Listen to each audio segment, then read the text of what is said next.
Most will know my next guest from being on Team Volk during his time on The Ultimate Fighter Season 29, but on February 23rd, he'll be headlining Fury FC 86 against Julius Holmes. How's it going today, Aaron? It's going good. How are you? Good. So I realized I never even said your name. Aaron Phillips, obviously. I read a nice script and I fucked that part up already. So since, your time on Tough, like, you're no longer in negative 50-degree wind chill. You're in beautiful Texas. How's things been since relocating? It's been great. Ever since the show, I've been running into Ricky, been training at the Woodlands with him. So it's been a good time, and definitely appreciate the running weather a little more. But the city life is not for me. I realized just until fighting's over, the city's where it's going to be. Yeah, I can feel that. I grew up in like the Philly suburbs, and then I'm out in like Royal PA now. And I just came back from there last night, and I was like, the countryside is where I'm meant to be, and nice, calm, and people leave you alone, which is the best part. Right. Now living in Texas, it just made sense that we would see you under like Fury FC, maybe even like Peak or one of the other like Texas-oriented promotions. Over the last year, though, you put it together a 2-1 record with them. But what caught me even more off guard, you're now in your third weight class. You're now at welterweight. And that's where your 2 wins have come so far. What made you drop down to 170?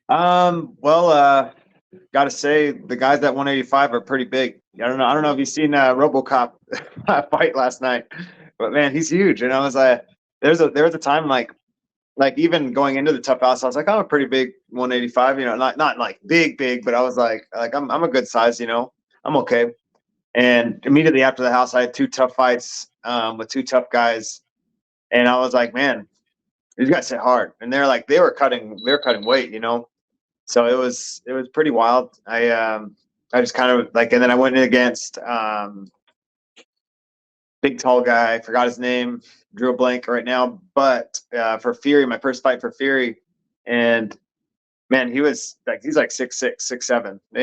And I didn't realize there's gonna be a lot of people I would look up to, And but he was, and I was like, I'm gonna try 170. I think I can make it, because that weight cut I got down, and I was like before the weigh-ins, I was like, oh, I have to put on some weight because I'm coming in extra light. So I was like, I think I can make 170.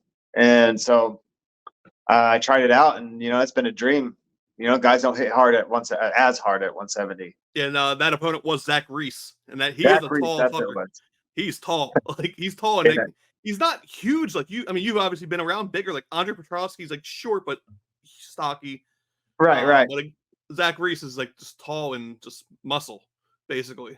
Yeah, just a big, tall, sinewy man, and it's just like, oh Jesus. So last time out, you had a main event, or this is the last time you had a main event spot. It was actually out in PA. It was against a short notice fight against Colin Huckabee for the middleweight title. Yeah, that was a big.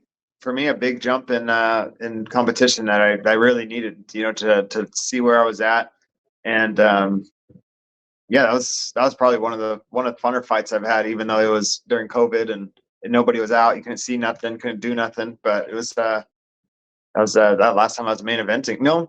Last time I main evented. You're right. Yeah, I was supposed to be at the card the night before yours, and PA just shut down that week, where they at least were supposed to have fans at tables, and then magically overnight none of that happened. Oh shit. So that's why you guys had to think commentary. I think one camera guy and Christmas trees. Right. Yeah. That was your audience. Yeah, it was a crazy experience. And since then you went from that experience into the Tough House. How does it feel coming into your next main event now that people if they didn't know you from AFC?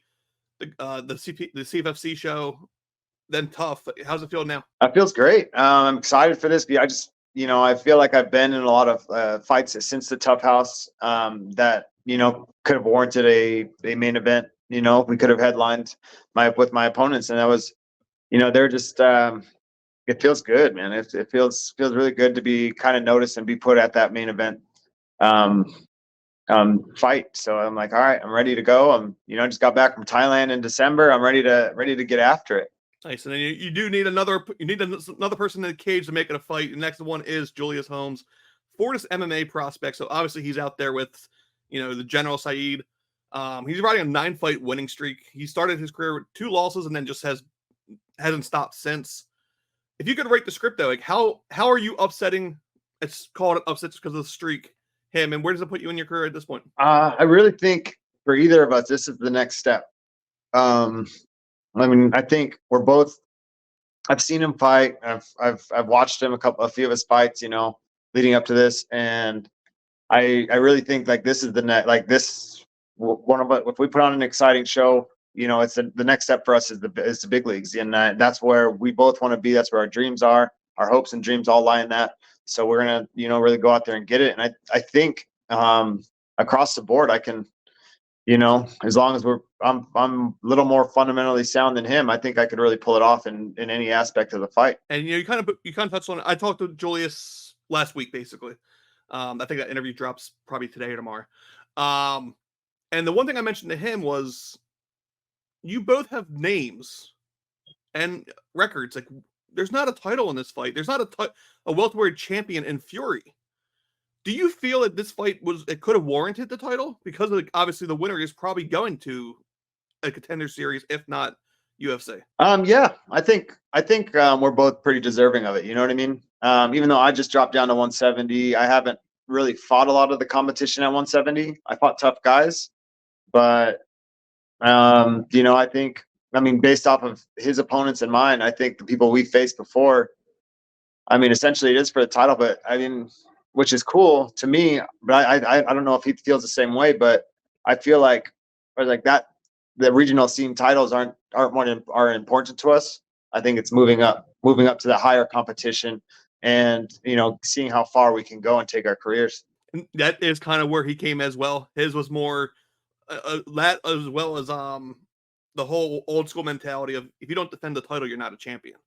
Yeah, if you guys are, if you're on the cusp, like, okay, you get a little souvenir to bring home with you. And that's all it kind of felt like, where if the goal is UFC, what does that title mean if you have bigger goals and aspirations? But ahead of this next fight, you know, you are in Texas. People know you from when you were mainly on Tough. You're in Alaska. Where are you training at now? I know we talked about it a little bit before I hit record, but let everyone else know where you've been at. Yeah, so I've been down in Houston. I came down and I immediately got into Gracie Baja schools, mainly Gracie Baja Champions, where I also coach and teach, you know, some kickboxing and nogi. And then I train at Copperfield with Professor Alex Cisne, and then Woodlands. I go out there for some hard sparring with Alex Morano and his team and stuff, and Ricky and those guys. So, I mean, it's a lot of you know, bouncing around gyms, but it's all in the same area, kind of pretty much. So it's been good compared to what I had in Alaska. You know, just going to the backyard and training and trying to learn from YouTube. So it's great. And from Houston, there's just so much access to other things. You know, I went to Austin and I've been going to B Team for a while.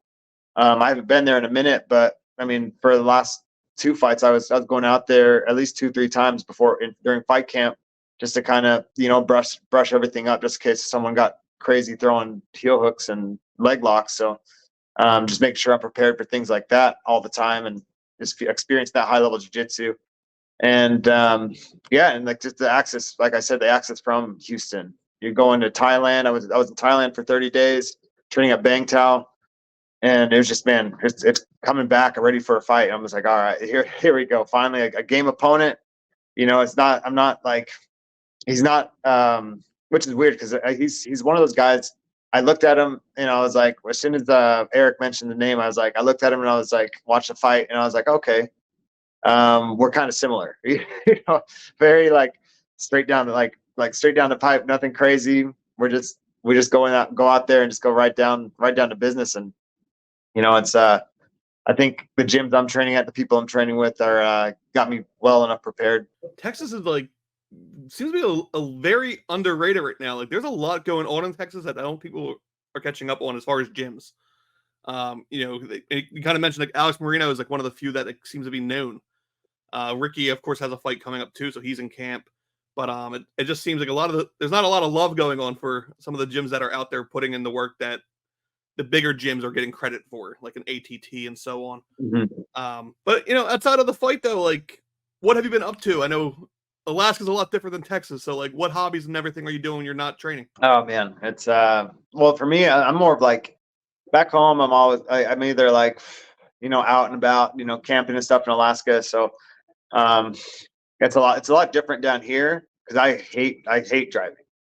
anything over 30 minutes, I'm miserable. So it's so down here I usually just just kind of keep to myself, hang out with my dogs and stuff, and do stuff at home. Try to learn new skills, do everything like that. Just have just chill.